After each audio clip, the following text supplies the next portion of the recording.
right, welcome back to Dented Puck. My name's Drew. As always, I'm joined by Josh and Dirk. Boys, how's it going? Good. Welcome to season 7. How things going down south of me, Dirk? Not too bad. We're finally out of the 100-degree temperature range, so not too bad. How's it going with you, Corey?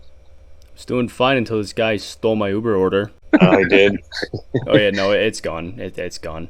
Oh Now, well. Nori, we would just be randomly laughing at this, but we've been hearing the updates for the last 20 minutes. So, Yep. And it's yeah, gone. this was expected. Man, way to start season 7, boys. Oh, but other than that, I'm doing great. Other than that, I am doing fantastic. I am very excited for season 7.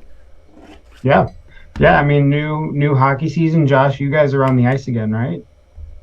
Yeah, we were on the ice on Sunday. It was awesome. We had a bunch of new people. We had one new guy from last year who was unfortunately not taking off his Ranger jersey at all.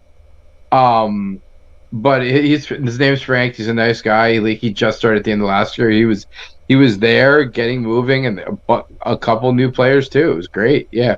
How about you? You had practice too, didn't you? No, not yet. We start end of September. What about you, Dirk and DC? Are you guys back on the ice?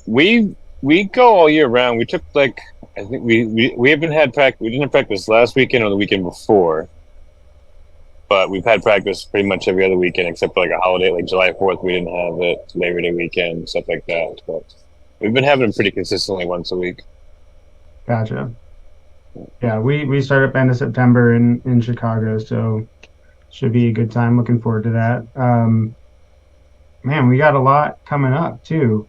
There's a lot in the blind hockey world coming up as well. So the next thing is the Classic. Well, I guess the next thing is our friends in Europe are having their own training camp in the same weekend that we are doing the Blind Hockey Classic. So as cool as it would have been to go to Finland and get to see, I guess it's not really the beginnings there, is it? I mean, they're still relatively new though. Yeah. I mean, not a large base yet.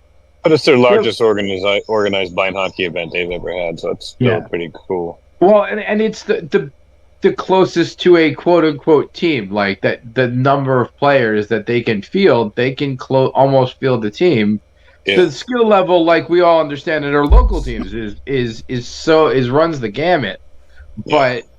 But getting them involved is awesome, and getting them involved at a developmental and then a game pace would be great too. Like if we had a World Cup like this year, the European team or whatever you want to call them would be like half the players from half would be half Finnish players because like you said they make up the majority of the European blind hockey players at the moment. Yeah. I mean that would be cool doing USA, Canada, Europe tournament. That would be I think that would be really cool just to have a third. And that would give those guys an opportunity to represent their country. You know what I mean? On the Nathan, I'm stage. shadowing you. Well, and if you think Calling it out now, I'm shadowing you. Like if you think about it too, Canada's got the amount of players and the talent of players to do a Canada East, Canada West, USA, Europe. Oh, absolutely. Which could be a really cool event. And I know that it's been bounced around there a lot, so maybe we see that in the next couple of years. But it's crazy to see the amount of Europeans that are coming over. To the Canadian national event. There was at least 6 of them. If I'm not. Yeah, I thought it was 8. I think it was 8. There was a lot. There might have been 8. I think there might have been. I think it was 8. Something tells me there was 8 of them, including the goalie and. Yeah, sure. The guy that wears number 8 is like, oh, it must have been 8. It must have been 8, dude. It's a good number, man. Yeah, whatever. Yeah, the grade 8. But yeah, I mean, it's cool, and it would have been an awesome opportunity. Maybe at some point in the future, we make our way overseas and play with those guys. But instead, we will. Well, most of us will be going to Chicago for the Blind Hockey Classic. That same weekend in November.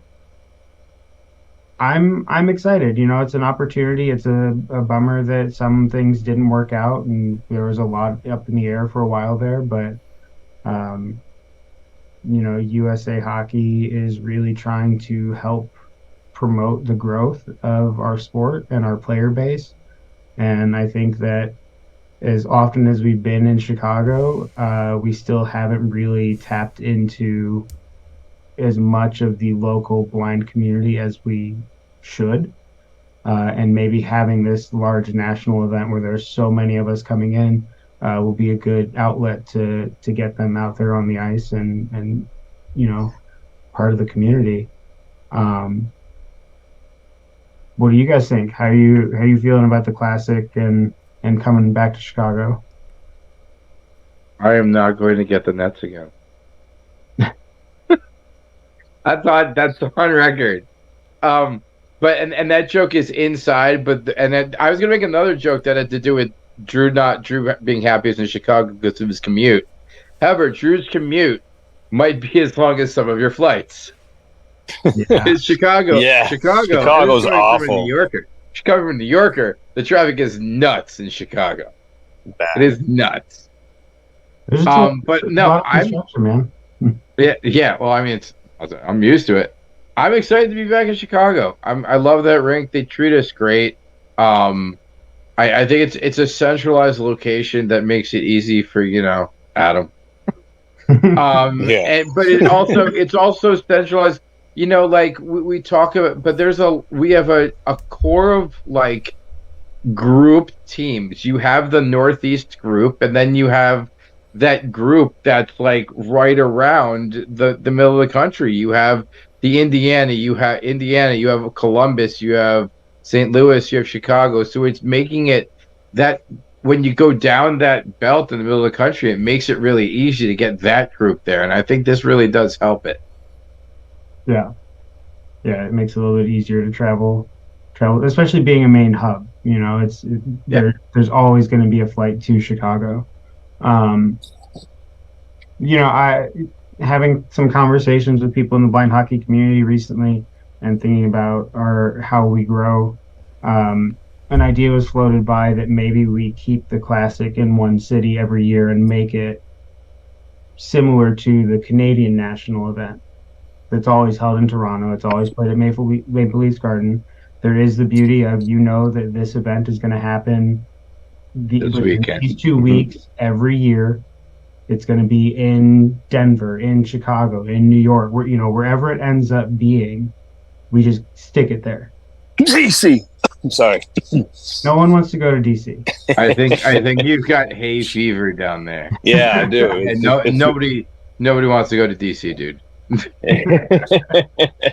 No, I don't want to go to DC.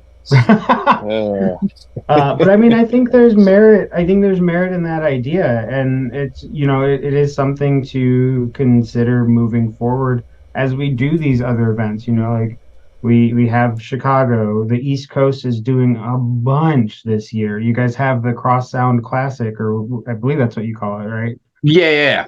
You have that happens every year. Like it's something that we got the email a month ago that was saying this is when that Cross Sound event is happening. If you want to come, these are the dates. This is what it's going to be, and that gives you 6 to 8 months of planning time to figure out where you're going and how you're getting there. So yeah, I like that idea, Drew, of having an event for at least one major USA, like our classic. You know what I mean? At one place every year around the same time within like a few days of each other. You know what I mean? Like the same weekend, essentially. And as much as I would love to take ownership of that idea, I am going to say that the godfather of blind hockey himself, Kevin Shanley, pointed out that suggestion. Oh. That man's brain is going so much faster than mine. Well, kudos to Stanley then, because that's a good idea. I like it.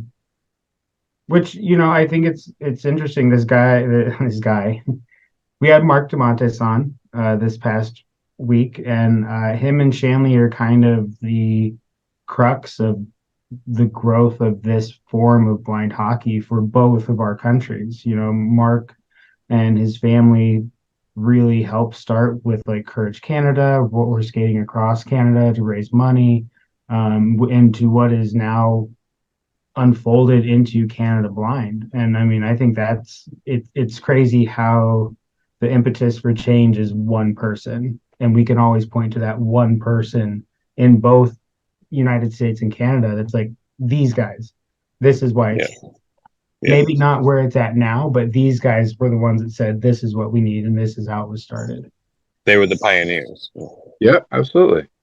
I mean, not true. Like here, yes, absolutely the pioneer. But like as you'll hear in Mark's story, is that I don't know if pioneer's the right word, because he really took something that was that like we all kind of saw. We see the same thing here. This is awesome, but we kind of see what we can do with it to really let everybody see it and help it grow and let it grow organically the way that it should be. So it really was one of our, if not our best episode. I feel like that comes with like an apology to KB. Sorry, KB. You might be getting knocked off on this one. And our most listened to episode, wasn't that yours, Drew, at one point? Yeah, but that's only because we were fooling around with Google Ads. Microsoft ads, but I'm putting them back Yeah. on. So I feel like this is gonna be like equal footing.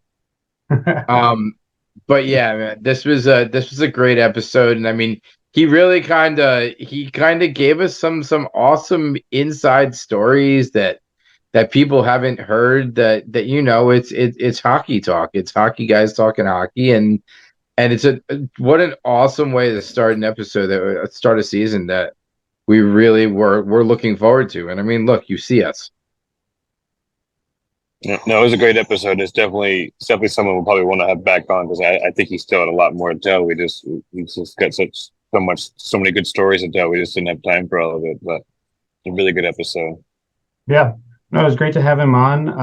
And in true Canadian fashion, he would not badmouth the Bruins at all, even at the end of the conversation. Very classy. Opportunity. I would have taken it. I would have been dunking on the Bruins the entire time. He knows if you put your foot in your mouth, bad thing. Like I'm like, oh, we're gonna kick the crap out of Florida. And, yeah. Oh, and by the way, while we're recording this, talking about like you say things and put your foot in your mouth.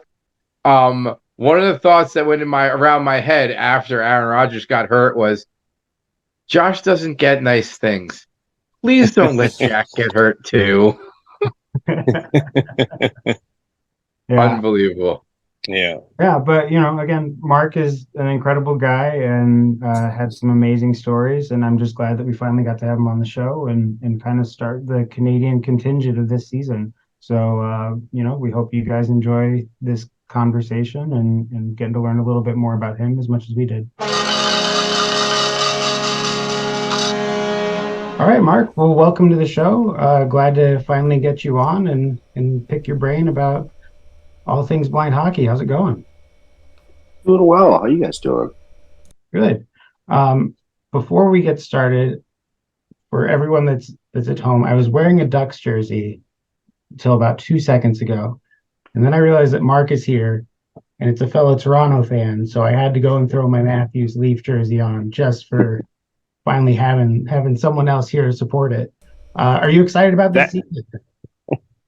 Oh yeah, I'm always excited about a Leaf season. We could be even the years when we weren't doing too well, I was still pretty excited. But it's good we locked up Boston. And we'll see what's next. But we just got to get past that second round now. First year was the first round. That'll be the second now. Yeah, and I guess that's as a Leafs fan, it was awesome to see them get through that first round, and then it just felt like, well, guys, you just kind of gave up at the end there. Like, what happened? Yeah. You're doing so well. And I mean, I know Florida's a good team, but still, it was kind of a shock to see that drastic turn from one round to the next. No. Yeah, that's hockey.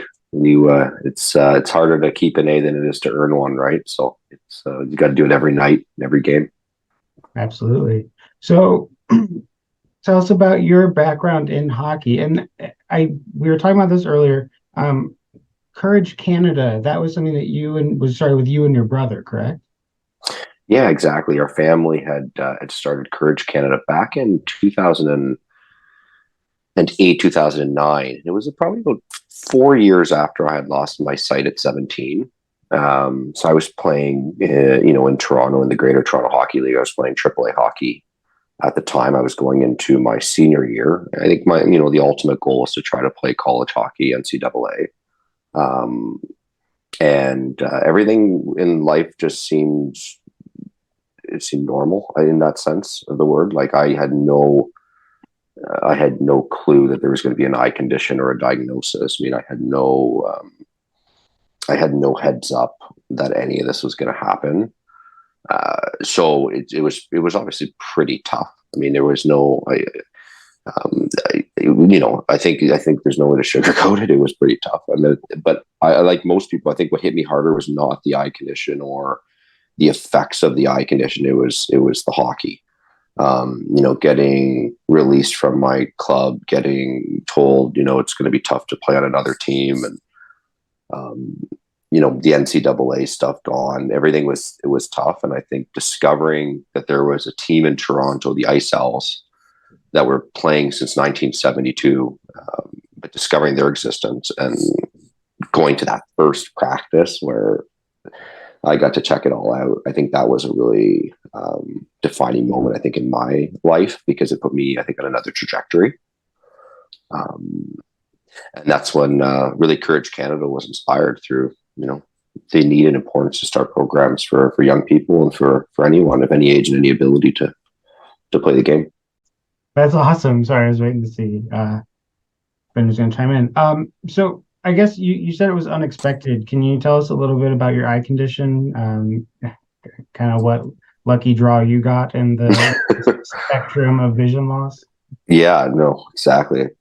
What's your badge? I was diagnosed with LHON, so Leber's hereditary optic neuropathy, at 17. What's the condition with this particular mutation of the condition? What it does is it affects your central sight loss for about 6 months, 7 months. You lose about 95% of your sight. You lose your central sight. You really only have peripheral, and even though peripheral is not that strong, I kind of compare it to. I really compare it, when explaining it to people when you get asked, I guess. Kind of like living your life underwater. Not everything is just kind of, everything's foggy, blurry. I mean, it's just not, nothing is perfect, I guess. And yeah, I didn't know anything about it. For years, I was really in denial. I didn't really think that it was something. I think I dealt with it day to day for a long time, but I don't think I really made it my own goal to figure out how to deal with it till way later in my life. So I think for years I just was going with it, but I didn't really take it serious. I think my own ability to adapt to this new life until I was more forced to through blind hockey later, through meeting more people and being inspired and empowered through their stories. Oh, absolutely. I mean, I was the only blind person I knew from being diagnosed as blind until really meeting blind hockey players for the first time. I mean, I met maybe one person through other people, but it was like I didn't really identify as blind. I knew what I was doing. Like I had kind of accepted my fate at this point, and unlike you, I had a long gap between hockey, so it wasn't like I really lost. I had kind of retired a long time before that. So finding hockey for me was kind of the really coming back in. But I mean, yeah, I totally understand it. Really, if I feel the same way. Yeah. Like I remember that first practice going to the Ice Owls, the team, and like everyone was a lot older. So I was younger, and I remember kind of looking around the room and trying to listening for kind of younger voices in the room. And I didn't hear any. And then I kept coming back week after week with my dad and just started realizing there was an older demographic. And I think for me, I took there was a time when I just remember sitting there saying, why did this all happen to me? Like, did this put me here for a reason? Like, because at the time, Canada, there's about only a few teams: Toronto, Montreal, Vancouver, Calgary, and all these teams didn't even communicate with each other. They all played with different rules, different pucks. They, ultimately had different mandates, visions. And I was just sitting there and I was like, if I am going to live this life being blind, I remember saying to myself, getting one time before getting out there at the ice house, I was like, I might as well just, do something about it and be part of something and create something and leave a legacy and change the game. I think it will not only keep me busy mentally, but I think it would also, really, really help a lot of people get that opportunity that I had growing up until 17, till that sight loss. And the rest was just history, but it wasn't easy. It wasn't like I was able to just stand up and say, "Hey, we're going to do this." There is a lot of history and politics and tradition and a lot that came with having to build a community in Canada from the grassroots, with just being this young person that came out of nowhere that had this ambition. It was very tough, but I think when we put hockey first as a community and we wanted to realize what the true meaning of community is, we really started coming together. And I think that was those are pivotal moments in the growth and development of the sport in Canada. And what was the first, you guys did a skate across Canada, right? Just to raise money and awareness. The first. It's funny. I was just in Montreal. I just got back. I was with a few teammates, and I was talking to Francois Beauregard. He was telling a story to. I was with Mizraka and Fornazier, and he was telling a story to them about the first time that me and Beauregard had met. And what happened was the Hebrew, so the Montreal team was supposed to come to Toronto to meet for the first time, and this was 2008. So Courage Canada wasn't a thing yet. It was just kind of starting up. So it was the first time that the communities would meet, and the plan was that they were going to come to Scarborough, and we were going to kind of mix the teams and the players, and we were going to just kind of make it communal. And I guess they showed up, and there was a huge misunderstanding, and there's a huge. I don't know. So I don't know what happened to communication lines, but they didn't work that day. Let's just say. And next thing we knew, the Hebrew were in one room, the Ice Owls were in one room. We were taking warm ups on our own sides, and it was like, whoa, we're not. We're actually playing each other, and as much as it didn't go well, it got rough, and they smashed us. I think it was 7-3. While it was rough, and while it probably wasn't the best thing. Probably right away to bring the community together. What it did, though, was I think for myself and my family and our friends and our communities, we saw the potential of this sport. For regardless of Toronto playing Montreal or whoever it was, we saw the sport where it wasn't just blind athletes playing with sighted athletes mixed up. It was blind athletes playing against blind athletes. And there was something so remarkably fascinating about that. And we said, what if we just try to build the sport in Canada and at the same time, start youth programs. So we had a bit of a long-term vision too. And yeah, we were chuckling about that though, because it was just, but as much as it was a tough moment and it was not maybe the best at the time, it actually made us all closer. Next thing you knew, we were going to Montreal because we started making friends with the Hebrew, and then the Vancouver Eclipse would fly in, and then we started making friends with them. And then all of a sudden, it was we need to whole community. We need to build a community, but not only that, we need to figure out what freaking puck we're going to use here. There's 3 different pucks, and that was it was so it was so Canadian. It was like. 3 different cities sitting down with these 3 objects, which I remember looking at Morrow at the time too, being like, we can't have any of these actually as the real puck. None of these will really work to grow a sport. And I just remember it was so funny because one was so slow, one was so fast, one was medium, and it was just And there was just all of a sudden, I just remember seeing these pucks, and one was on the left, and one was in the center, and one was on the right. And I was just like, what would have thought these adaptive pucks would have been? It would have got like turned into a political spectrum of thought. And all of a sudden, where we're deciding on, what's best for safety, what's best for the game, and what, like, guys, one is a hollow apple juice can, one is a barbecue wheel, and one looks like literally a bullet you would design in hockey for like that you could just shoot rapidly. Is not even that much slower than a traditional puck, or that much fast. Like it was pretty much a puck. And I think looking back, there was really those conversations that were held, though, as much as it was all a little weird. Let's just say they were so important because decisions did get made. People put the past behind them.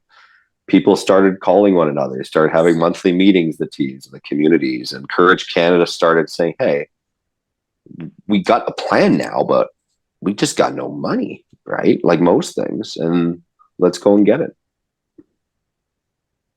That's when the rollerblade. And how did you meet? How did you meet Matt Morrow? How did you get hooked up with him? Because you guys basically were the ones that Yeah. got the puck. And it was a simple phone call. Like, so 2009. So at the time, Matt was working with the Canadian Blind Sports Association. So he was, which they were the national governing body, the NGB for goalball in Canada. They still are. And he was working for them. And I was doing a cross Canada skate to raise money for Courage Canada back in 2009 from Toronto to Vancouver. And I was trying to just, I was working the phones, calling different organizations, different groups, trying to raise money, just trying to, network. And I called the Canadian Blind Sports Association just to say what's up. And Matt picked up. And I literally was like, "Hey, I'm recently blind past few years. I'm trying to work on blind hockey and raise money. And I'm going to rollerblade to Vancouver, out to where you live from Toronto." I think he was, he used to say, he said he used to get a lot of calls with other people that were trying to do the same thing. And I think he kind of laughed and was like, okay, buddy, like whatever, best of luck. Like I don't think it wasn't, and I get it. Like some guy calls and says he's going to rollerblade across Canada for blind hockey. You're probably just like, okay, I don't, good luck, buddy. Right. But and then, so he ended up, I don't know, he called me, but we ended up talking. He came to Toronto. One funny story that only Matt and I know that no one really knows is actually really funny. It's the first time we ever met in Toronto, went to Hockey Hall of Fame, and he met me, and we realized, he was like, okay, this guy's somewhat, I like to be somewhat, he's not a crazy caller, let's just say. And we, long story short, like Toronto's a pretty big city. So we depart from one another, we say bye, like nice meeting, and like 3-4 hours go by. Completely like other end of the city, millions of people. We run into each other again, like just in like a subway platform, just randomly. And he's like, "Mark," he's like, "It's Matt from, Blind Sports." I was like, "Holy smokes, like, what are you doing here?" You're like, we're nowhere near where we had just met this morning. Like, what are the actual odds? So I think from that moment, I was like, I'm stuck with this guy. Like, we're stuck together because the odds of me seeing him again the same day. So that's something that we've never actually talked about to anybody. We just always talk to ourselves. We're like, remember we saw each other the same day? But looking back now, it was maybe, I don't know. We were in the one moment I think that changed everything was when it was 2011. Yeah, 2011 NHL All-Star Weekend in Carolina. He was able to get the green light at the Canadian Blind Sports to come out to join me in Raleigh, North Carolina. We were working with NC State at the time to try to work on developing a new blind hockey puck, and it was a great project at NC State. And then the Carolina Hurricanes got involved with All-Star Weekend. The Leafs were there doing a game, so I was able to ring the siren, and we had all these kind of like fun-filled events. And Matt was out there, and we ended up getting stuck, and there was a storm. Long story short, we were there for like a few days, him and I. And we got to know each other really, really well. And we were at the point, Courage Canada, where we started raising money, started having sponsors, we started having a bit of a plan, and we were having a few pops. I guess say a few beers. We can say that here. We were having a few beers at the time. Yeah. By this human-made lake in Raleigh. We were just sitting there talking about blind hockey, and we were so amped up about everything because it was the first time we got to do something like with the league and with the team and everything. And we were so amped up, and I was just like, looked at him, and I was like, what would it take for you to leave Canadian Blind Sports and come on over? And we just and I was like, that moment where you're like, would you do it? Like, it was just because I had no vision of being like a staff. I just wanted to, create the space and create this community, but I didn't want to just staff it. It wasn't my personal ambition. And Matt had all the tools at the time. It was a perfect situation. He had the blind sports knowledge, the background. He had the connections, the network. It was just, especially in that, adaptive sports space. And he just said, yeah, Mark, like, if you could do it, like, let's make it happen. And we just 30 days, 60 days later, we just figured out a way to make it happen. And that was a really big moment. But then over time, while Courage Canada did its rollerblades 2009, 2011, and it started growing with the youth programs, one of the things we realized, years later by 2016 was if we were going to grow the sport in Canada, we had to kind of almost redefine and rethink our identity as Courage Canada, because we were now at the point where we could actually build a national sport organization for blind hockey. So it got to a point where it's just this idea, this concept, and then all of a sudden, through some risk, some rollerblades and some investments, and people taking a risk themselves on, even me, grateful forever for, we were able to turn it into something. And I think that looking back to everything it was before it actually became Canadian Blind Hockey is an adventure in itself. But that's just part of life. You stick with it, right? You don't give up. The answers aren't here today. They're going to be there tomorrow. But they're only going to be there tomorrow if you can get there, right? Yep. So, yeah. So tell us about that first rollerblading across Canada. What was the experience like? It sounds exhausting.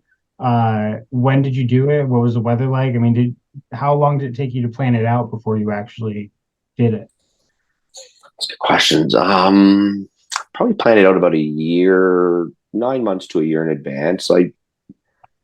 At the time, I was a young guy with an idea and a vision, and I had to go to my own network of support, which is really, your family, your closest friends, your community, or anyone who has professional experience. I mean, I was only 21 at the time when I started Courage Canada, so I had to kind of absorb and soak in whatever and wherever I could, because I didn't have experience. I had left school at the time, and I didn't have that firsthand experience. I had to learn it, and I had to learn it practically too, not so much theoretically.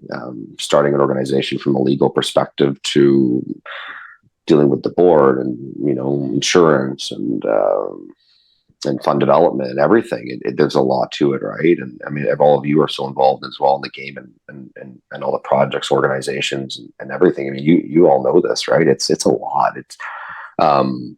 But I think the key thing was I had to start making some big phone calls, and I had to write some letters because I had to figure out how to get attention of people in the hockey world. That was the one thing at the time. And I ended up writing a letter 6 months out of the skate, and I still had only $5,000, and I was trying to get do a 3-month trip with $5,000. I wouldn't even made it. I don't even know where I would have made it.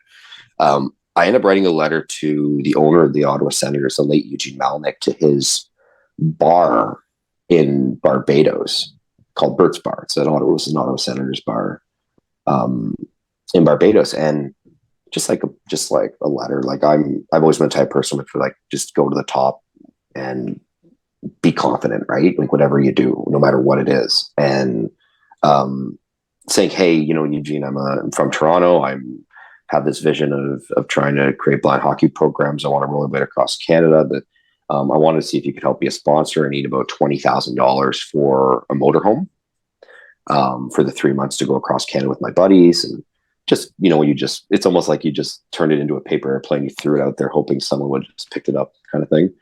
I ended up getting a call back, and next thing I knew, I was in a meeting in Melnick's office, and he ended up donating the 20 grand. We did a press conference at the Hockey Hall of Fame, and then it started catching attention of other groups like Tim Hortons, and then Reebok came on board, and then it just was like all of a sudden pieces started falling into place. There were sponsors, and we end up, raising pretty substantial funds to start programs and getting across the country, actually getting across physically.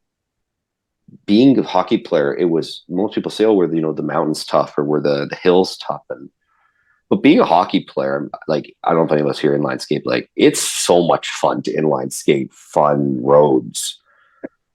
Most people think it's easier to skate flat, smooth terrain.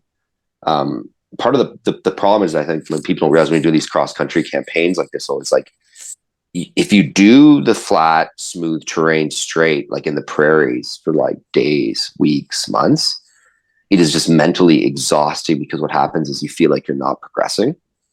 Like, everything looks the same. Rural towns and farmland looks the same no matter where you go. Where if you're actually taking on a mountain or a hill or crazy bypass, it keeps you on your feet way more, and you're actually engaged. So that was one thing I found. It was the complete opposite. I would have thought it would have been, like, I'm looking for the smooth terrain and in the prairies. Can't wait for that. Those were some of the toughest days, just because I felt like I wasn't moving on the map. There was nobody to raise money. I always share one story that changed my life forever. I don't know if now's the best time, but I think it really defines how it all worked for me and what I learned on that trip, because I was pretty young. I didn't have all the answers, and I was taking risks, and I was trying to figure it all out. But at one time, I said to myself, my goal personally was, I want to raise at least, a penny a day. Like, I don't want to go a day where we're not raising something. I looked at it as a loss that day if we didn't raise money. I took it really serious. And one day we were in a really small town in rural Ontario, and I was already, had it because of the mental exhaustion of just feel like we weren't progressing. And we were at like a general store looking for just some supplies for the day, some water or whatever, Gatorade. And all of a sudden I was so frustrated. I was so mad, I remember. And then the senior, this was just shopping, and she was a really older woman, and she, senior citizen. She was from the community. She was counting her change on her, I remember. And she was kind of taking a while at the till. And I was like, we're going to be here a while. And I was already like having a bad day. And anyway, long story short, we went by, and she was outside when we got out there. We were loading up the motor home, and she said to me, what are you guys up to? And I told her what we were doing. And she says, I live on a pension. I don't have a ton of money, she said. And she pulled out her hand with that same change that was holding up the line. She pulled it out, and she said, here, I have about 25 cents. I have this one quarter I can give you. Okay. And I took it, I looked at her, and I was like, thank you. Like, thank you. You know what I mean? I was so focused on all the sponsorship and all these letters. I was so blind to this gesture and this act of kindness that this soul just did, who gave me the biggest life lesson of which happened, because I grabbed that quarter, and we were in a rush at the time. We had put it, like, we had the donation bin with us, so we put in the donation bin, and I remember hearing that noise, where change hits change, and you're like, oh, boom. And I just remember that noise, and I'll always remember that noise for a reason, because later that night, the day went by, and we were even more frustrated. We were sitting around the campfire, and I was down. I was so mad. I was having the worst day ever. I remember nothing happened that day. We saw nobody. We raised no awareness. It was a rough day terrain, everything I remember. And I looked around at them. I said, today's been the worst day ever. I said, we didn't even raise $1. We didn't raise any money. I said, today was not a good day. We raised no money. And one of the guys on the team looked at me and said, but Mark, he said, you got 25 cents from that senior citizen lady at the general store. And I remember I just had this moment where I sat down, and, like, I don't know if you've ever had this self-actualization moment where you realize something, and you're just like, if it wasn't for that woman, I wouldn't be able to continue my goal of raising money every day. And it was that woman that kept me in the game. And still, even though I was in a town where there was absolutely nobody, there was still one person, even despite that, still helped keep that goal going. And I was like, for that day, I realized that no matter in the charitable world or the nonprofit world, what someone gives, it's not about how much someone gives. It's about the kind gesture they did to reach into their own pockets, to believe in what it is you're trying to do. And I think that moment was a moment that I speak about, but it's one that I think changed my life from a business perspective. But yeah, that was one that I realized that I was there to raise money. I was on a mission, but I was also there to be grateful and have gratitude, is what I learned through that 5,000-kilometer journey. Yeah, I played college roller, so the second I saw that, I was like, all right, here we go. And so I have like 4 or 5 routes already. It's a long way in the U.S., but it's kind of funny you said that too. We billet 18U AAA kids, and they're on their Nice. way up to Chicago. They're on their way up to Chicago next week. And for our first Windy City Showdown, me and a buddy did that, and I was like, guys, you have to understand. Like, once you get like 2 hours away, it is just corn and more corn for like 6 hours. And Yeah. I was going to tell you to tell me something to discourage me from doing it. And that might be it, but it's not going to happen. That's still, I've been talking about it with a couple of people, and it's on our radar at some point. So let me know. I want to come. Like if you ever, like, I have a real passion for. I was talking to Fornastri about this in Montreal before we got on the train coming home. I was like I want us to keep skating destinations, because when we take our skates places and just the fun of skating cities. I think the difference now though is, like, before I did it kind of Terry Fox style, where I would actually take the Trans Canada Highway, and like we would be at the side of the highway. Where I've grown up now. I'm an adult. I'm using my brain, realizing it's probably not that safe. So I like this whole idea of like destination skates, where you go, you get a bunch of buddies who are, blind hockey players, and you go to different cool cities and skate and raise a ton of awareness about blind hockey at the same time. Right. yeah. So if you're ever doing something, I want in totally. I want to strap on the skates in the US and check it out.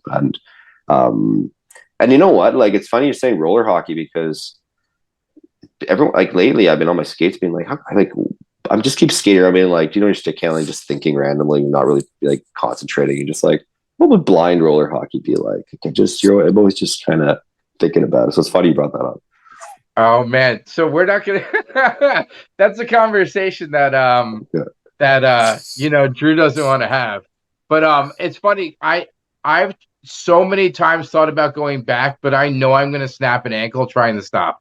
I know I am, because that's how I thought. I stopped one way growing up, and I stopped the other way now, and I know if I try to go back, I'm going straight to intuition, and I'm just gonna snap an ankle trying to stop ice hockey. Oh, I know. Especially when you switch back and forth so fast. Like, reminded as a kid one time, I got off the ice skating and I threw my inlines on. This is what I had side. I just remember, like, automatic hockey stop, because I saw like a neighbor and I like flipped.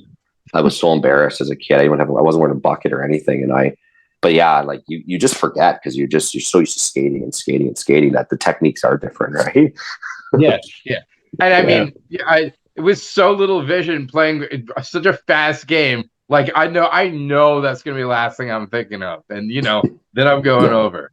So yeah, but when I saw the skate, and I was like, oh man, yep, I can do it. That's a long way. But did you know? I'm sure you guys knew that Dan O'Rourke did a bike ride for his father, who's, what does he have? I'm not sure what he has, but he's been diagnosed blind. Yeah, I was reading some of the NHL.com articles. That's pretty cool. I don't know. Did he? I'm not even sure if he arrived yet, but I know I was reading a few of the articles. I think he was going side of the highway though, for sure, right? Like side of the road style. Probably, I know he went through St. Louis. I think that's coming up, but he ends up in Chicago with Druid in at the end of the 10th. I think the 10th is Right. where he ends up. So Sweet. Okay, cool. That's awesome. yeah, but that was he didn't know about blind hockey until we finally made some sort of connection. He found that blind hockey existed. So Yeah. that's kind of another one of the things that we're trying to get to in our country is getting in touch with those blind organizations. So we have that line of communication that seems like it hasn't been really around for a while. So that's a big one. You've done so much though. Like it's like kudos to all of you. Like honestly, you've done so much in the US. There's so many programs. Like I've lost complete track. Like just try to follow them. There was a time when you could kind of follow them and it was like attainable. You could follow, and then it just there's so many now where I feel like every week there's a new program starting in the US. It's super cool. And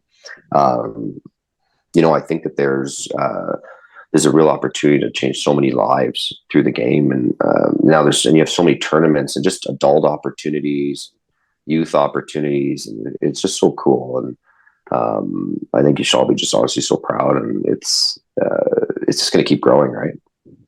That's the hope. That's the plan. Yeah, I mean, I think that's what's cool. We are finding these hot spots in the United States that have a visually impaired blind community that's willing to get on the ice.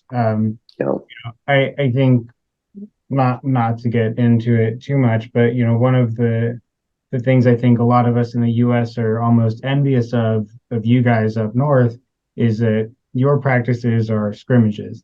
And whether it's 4-on-4, 3-on-3, whatever, you guys are playing the game, so you kind of get that game experience, that game kind of knowledge, hockey sense.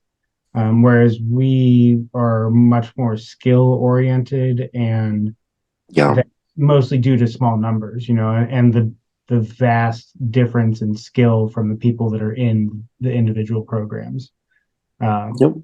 So we were kind of there at one point too. Where we had to do, which we had to start. We had to mix teams. We actually brought on for years, like with the Ice Owls, there would just be sighted players mixed in with the adult players who are blind and partially sighted. And then, what it did was it created that opportunity. So like sighted players couldn't score, only the blind players could score. But over the years, what happened was the sighted players stopped coming and more blind players started coming. And then now, like in Toronto, there's like only a couple sighted players if we need some to even out the teams. But it's like, look, it's very recreational. I want like even in Canada, like even though there's scrimmages, they're still for like all ages and abilities at the local level. There's the real competitive opportunities would be if you play on the national team or you attend maybe more of a regional tournament or camp, for example. But the program, like the programs are quite recreational and really, I mean, as long as you can safely play, I mean, they all are welcome kind of thing. Yeah. Well, and so let's talk about tournaments in Canada. You have the Eastern and Western regional events, and then you have the big one in Toronto that I was lucky enough to go to last year, which was fantastic. What's that like for you? What's that feeling from your end? It's a good question. Like, so it's going to be the 10th year anniversary in March 2024.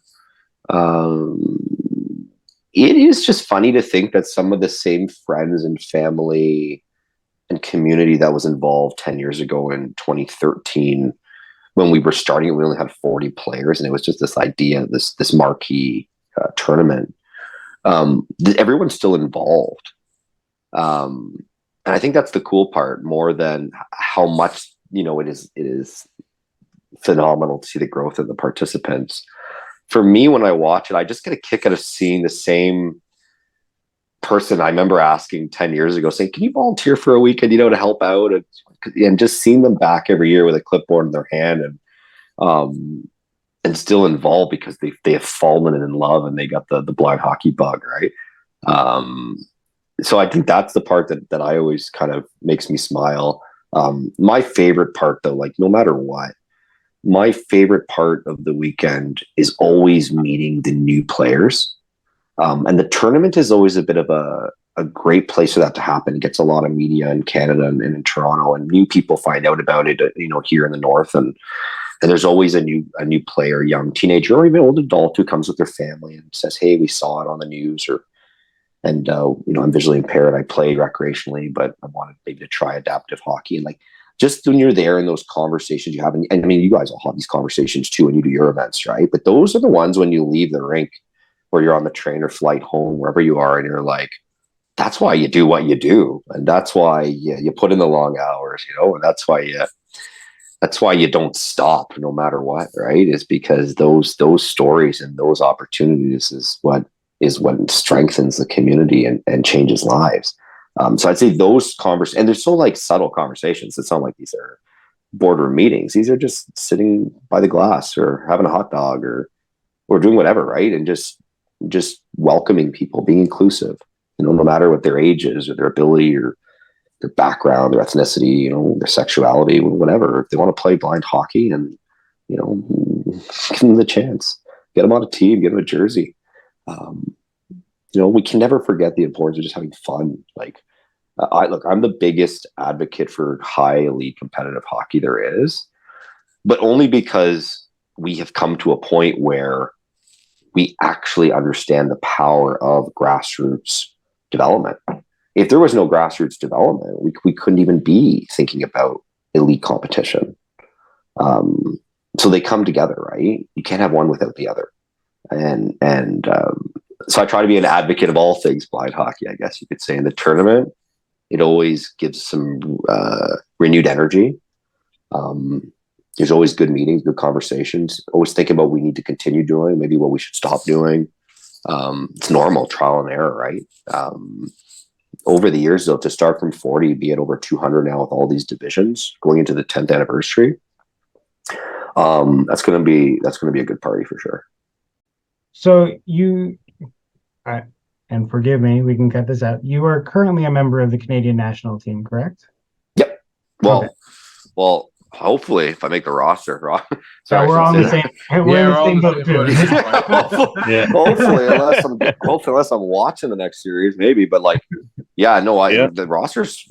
I know rosters. It's so funny. No matter what you play for Canada, USA, we're all sitting there like, our roster comes out in a couple of weeks or a week. I'm like, it doesn't matter. It's just like It's so funny how no matter what jersey you put on, you can relate, right? It's just hopefully, hopefully coach keeps me on. Hopefully, coach keeps me on the roster. Yeah. So what was that like for you to, I think we all remember pulling that jersey on for the first time. What was that for you? It was fine. The problem is as soon as I put it on, like they pumped up hell, like Highway to Hell by AC/DC. But like, so then it was almost like it was planned. Like I was just slowly putting it on, and then also, he was there, whatever. I was just like, oh, I'm fired up. First period, like that first period, I remember buzzing so hard because of that moment in the room where I was just like, I was pacing around like the medical table or whatever, the table in the middle of the room with all snacks and stuff. I was just pacing around and around and around. I just remember I was like so fired up putting that jersey on for the first time. And I think Serbu was trying to calm me down then. But yeah, there's just it was pretty cool. Like that first series in Pittsburgh in 2018 was like, it was just it was a start of, I know it sounds funny to say, it was a start of something beautiful. It was a start of what's hopefully a series that will forever be. And one day when we're all sitting there with popcorn in stadiums watching all these young kids now who are going to be going at each other, Canada, USA, that'll be pretty cool, right? And we'll all say, wow, we all did that at one point, but it's never for us today. It's always for those tomorrow. Kids like the fact that I got to do that once is pretty cool. I'll never turn down the thing, a chance to play for Canada, like ever. But the thing for me is now is like, I went from feeling like I was a younger player on the team, like what was maybe like 10 years or just in the community, like 10 years ago, 8 years ago, to now, I don't know like what happened. It was almost like a scene switched in a show or something, but like I'm like one of the vets now, like all these guys, like I'm just thinking like most of them, like Fornazi or Lindbergh or O'Callahan, like Tomas Draymond, like these guys are all young guys. They're early 20s. I'm 36 now, so I'm actually looking at myself in the mirror. Well, not actually, I'm looking in the mirror being like, if I want to keep playing the next 10 years and I want to be as strong as Bruno Hache, you know what I mean? Or Kelly Serbu, and I want to keep playing, like it's reached the point for me now where I actually have to make decisions at my age saying, if I'm going to do this, I have to change. Where before I feel like I was able to kind of coast on talent a little bit. I'm not saying I'm talented, but you know what I mean? Like saying coast on just playing the game, right? Not actually putting in the work. Where now I'm like, oh, I have to put in the work. Like my teammates are climbing freaking mountains and like they're going to the gym, they're throwing weights around in Instagram videos. And I'm just looking at, I'm like, I got to figure out like I want to keep playing. Like I want to keep playing for Canada forever. Right. Wouldn't you want to keep playing for US forever? Right. Like, so I think that's the one thing for me now is I'm changing a bit of like how I look at the game optically from an athlete's lens and saying, these young guys on the team, young gals, obviously, you know, like they're motivating me to want to keep being here. So the decisions I make every day are crucial, right? And I have no shame in saying that. Like I need to get it together. At 36, the game's getting serious now, and people are getting faster. And I need to take it serious. Yeah, and well, it's about adjusting your game too. You know, you're not necessarily going to be the fastest guy out there anymore, or have the best hands, and it's utilizing your hockey sense to make sure you can be in that right position to do what you need to do without getting, blown up or blown by. And exactly, it's rough though when you sit in the locker and you're like, how old are you, and how long? And they complain. On my feet. I'm like, nah, dude. I'm more than double your age. You're not allowed to complain. Yeah, we've got a prospect coming up. He was at camp, 15-year-old kid, Dante. And this kid came out and I was like, wow, like, and I like, he was just, but he was so young. Like he was just like it just made me realize 15. I was like, I'm more than half your age. And then I was just like thinking, and I was just like, wow, like I never thought I'd be able to say that in blind hockey, but it was one of those moments when you're like, our teenagers are coming up now. Like I have to get it together. Right. And it's just, but it's good. This is what we want. We all want this. We all want the game to grow. We all want the talent to come up, and but most important, we want people just to get the opportunity to play if they want the opportunity. Right. Yeah, absolutely. And we've been dealing with Easton for years. I had so when Dante got brought up to in the open division in Canada, he was sat right, Easton left. He was sat right next to me in the locker room. And I was like, "Are you nervous?" And he's like, "A little bit." I'm like, "They brought you up out of that division for a reason, dude." I was like, "You play sighted, right?" "Yeah, I play double A. I'm the captain, dude. You'll be fine." Yeah, boy can play, dude. You got a nice long line of kids coming. He's a funny kid.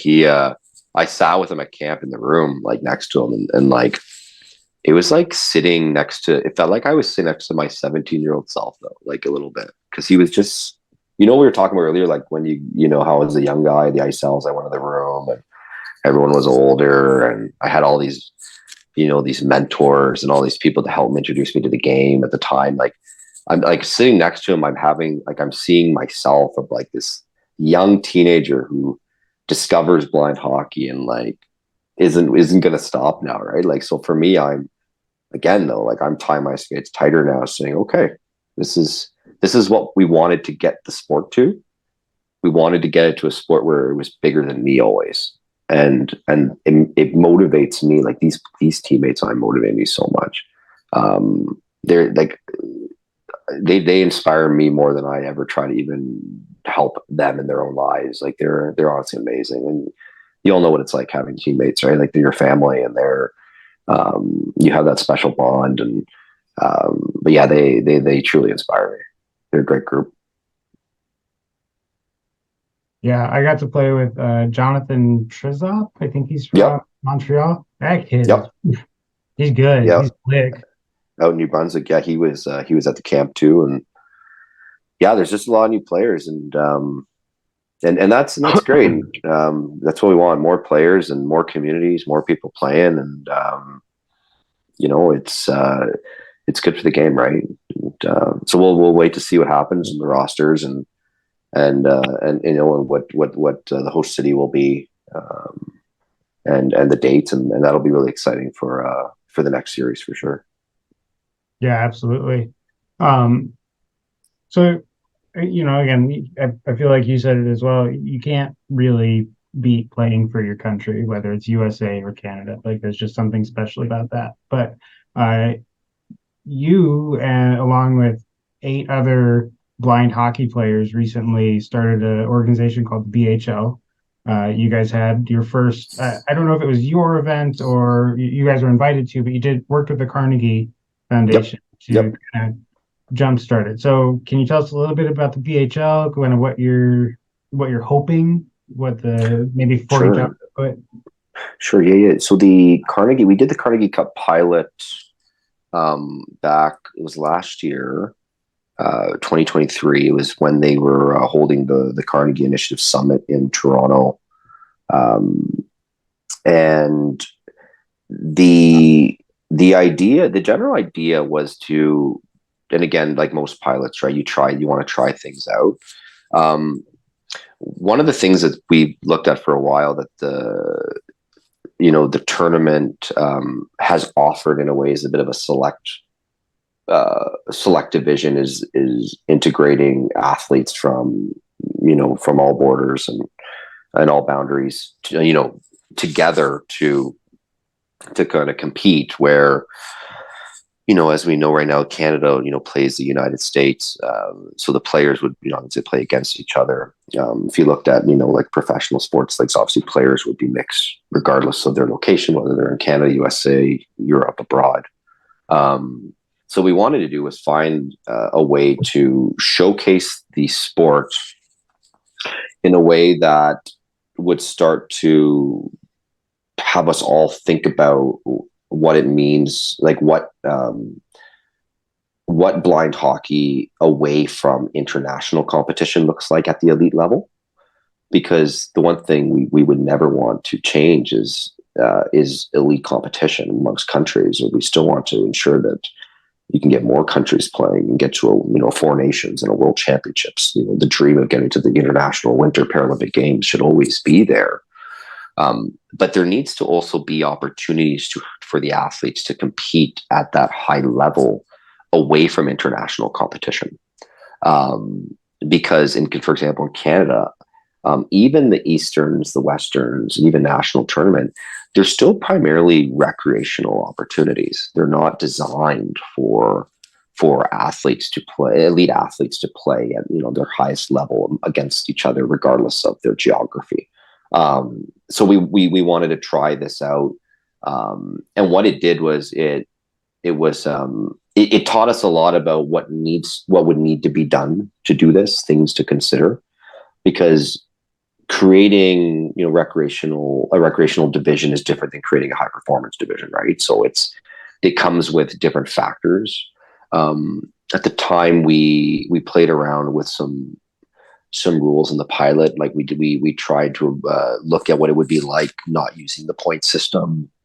So all players were treated with the same points regardless of what their vision was. That was one kind of major change, that removes point system, right? That means you're going player for player instead of point for point.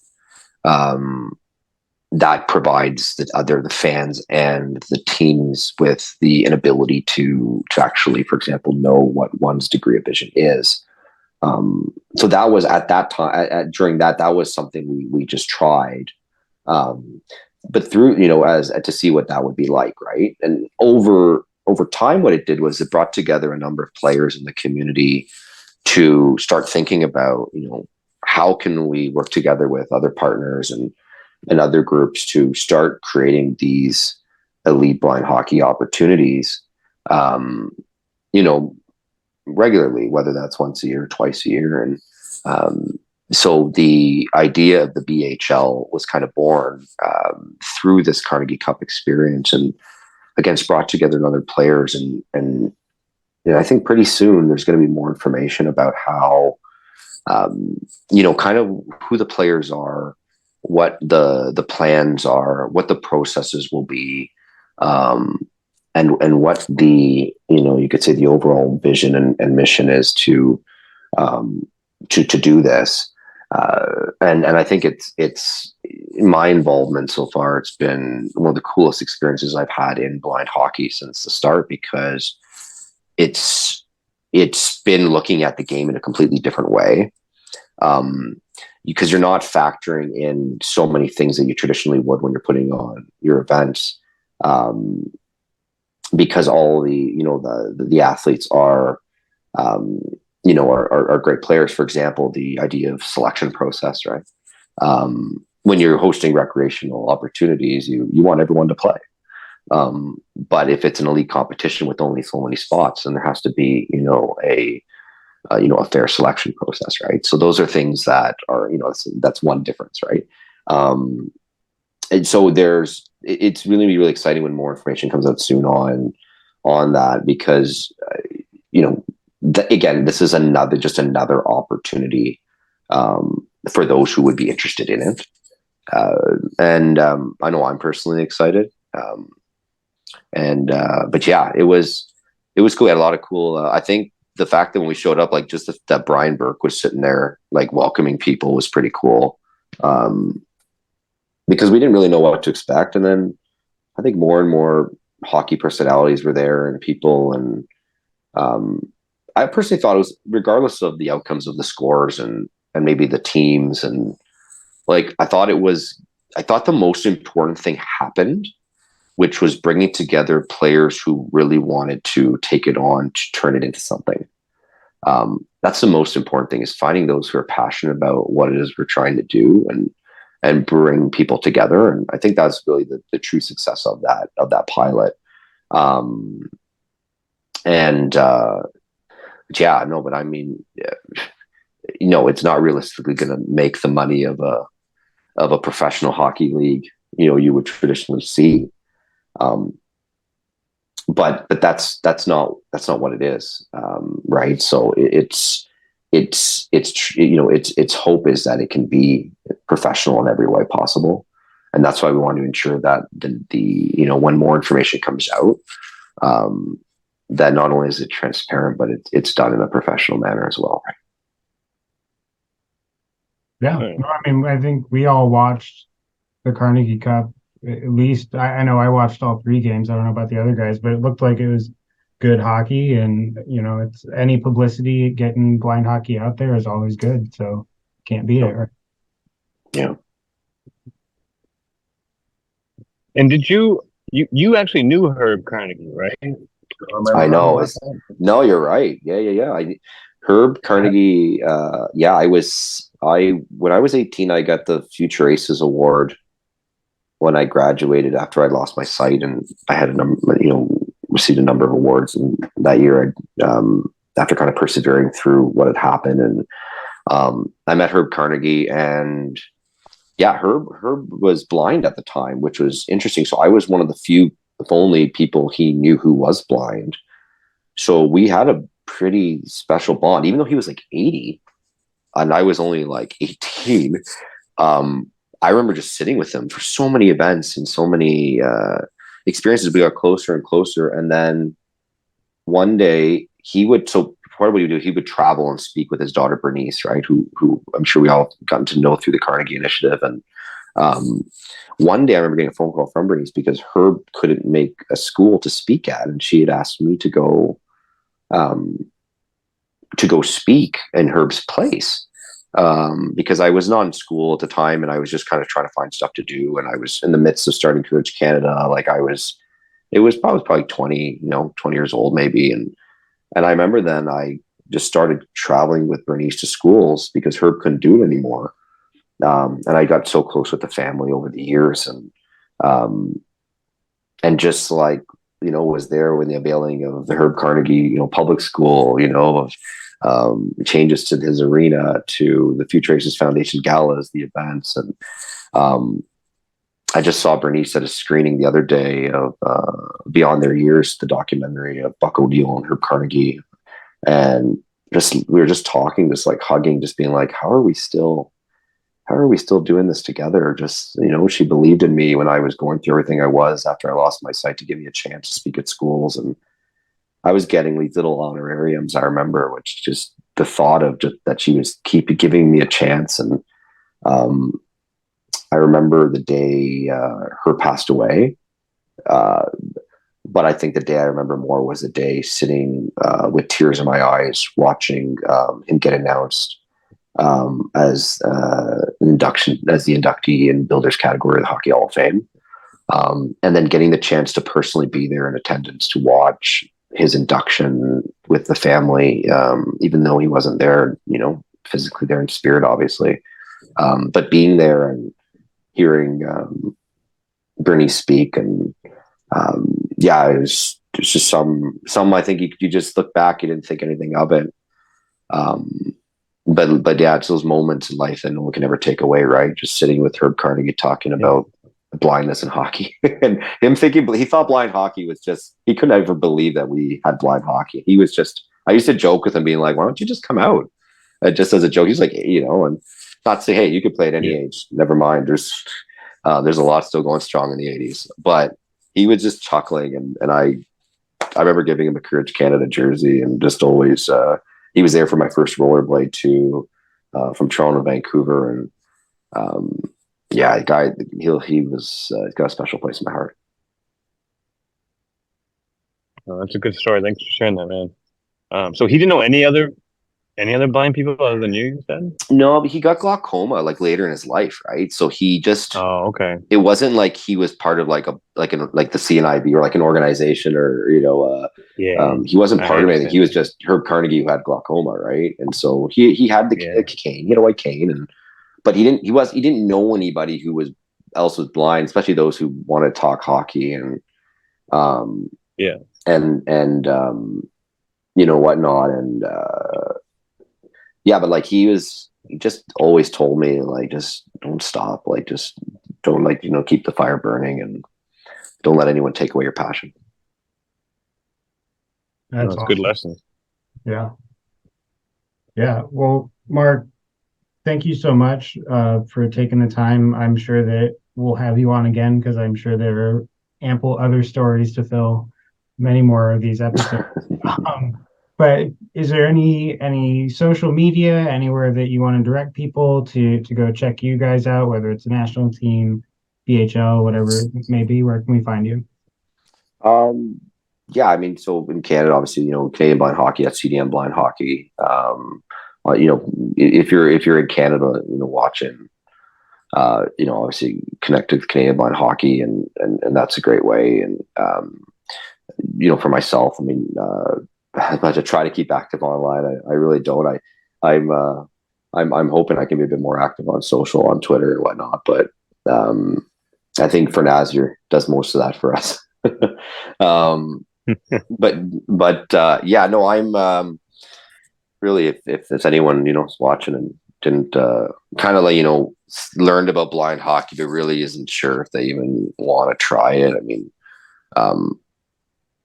My always just say to people is like, don't play the game just to be a hockey player. Like, just play the game because you want to play hockey to see what it's like. Like, you don't have to do it because you're gonna play it forever. Do it just to experience it. Maybe it's something for you. Don't put so much pressure on yourself to give it a shot, even if you play competitively or you never played. Like, don't put so much pressure. Give it a shot, and you never know. Yeah, absolutely. Yeah. And then before we let you go, any parting shots at the Bruins? You get the floor. You can say all you want bad about them. Actually, never mind. Boston's a good spot. Boston's a great potential, and Massachusetts great blind hockey bed. Like there's a lot of potential. That's the next goal. Potential. Yeah, a lot of potential. Hopefully, we got to go for a rollerblade there. Yeah, let's do it. Yeah. That'd be fun. You guys are awesome, and just honestly, thanks for all you do and all you do for the game, and all the hours you put in. It doesn't go unnoticed, right? And it's so good for the sport, and it changes so many people's lives. And seeing the Eastons, let's just say, like it's because of all your hard work, and there's going to be a lot more of them, I'm sure, soon. Absolutely. And thank Yes, you, we're man, hoping. because of what you've done. This was created, and I mean, for me, who started losing my vision in 2012, and like wish I had that Yeah. time in my 30s to play. Like I do it, like you do it, so that other people don't experience that, because I want it to be out there. Yeah. So really, thank you for what you've done. I mean, these stories are awesome, and like Drew said, I'm sure we're gonna get some more, whether it's those or the After Dark ones. But really, Totally. thanks for coming on. No, totally. Yeah, no, I'm always here, and like always a phone call away. If you ever need anything, just even just a soundboard, always here. And but look forward to all the blind hockey news coming soon, and hopefully we'll see you out on the ice, guys. Cool. Thanks, Mark. We appreciate it, Thanks, bud. Mark. Thank you, guys. Okay, take care. Take care. Have a good night. Bye. We're going, man.